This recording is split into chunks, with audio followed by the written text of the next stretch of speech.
গানটোৰ কথাখিনি অলপ মন কৰিব। Would you know my name if I saw you in heaven? Would it be the same if I saw you in heaven? এতিয়া এইখিনিকে অসমীয়াত কৈছোঁ। মই যদি তোমাক স্বৰ্গত দেখোঁ, তুমি মোৰ নামটো ক'ব পাৰিবানে? মই যদি তোমাক স্বৰ্গত দেখোঁ, সকলো একেই থাকিবনে? এৰিক ক্লিপ্টন আৰু উইল জেনিংছৰ লিখা টিয়াৰ্ছ ইন হেভেন গীতটোৱে ছিংগাপুৰত শেষবাৰৰ বাবে গাইছিল জুবিন গাৰ্গে।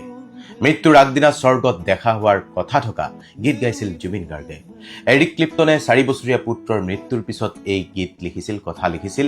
আৰু জুবিন গাৰ্গে গোৱা এই গীতটো কাকতলীয়ভাৱে মিলি গৈছে নেকি জুবিন গাৰ্গৰ নিজৰ প্ৰেক্ষাপটত। কাকতলীয় যদিও গীতটোৱে কোনো সংকেত আছিল নেকি জুবিন গাৰ্গৰ বাবে। আৰু এৰিক ক্লিপ্টনৰ গীতটোৰ শেষত কি আছে জানে? Beyond the door dear is peace I am sure. দুৱাৰৰ সিপাৰে শান্তি আছে মই নিশ্চিত। And I know' there will be no' tears in heaven.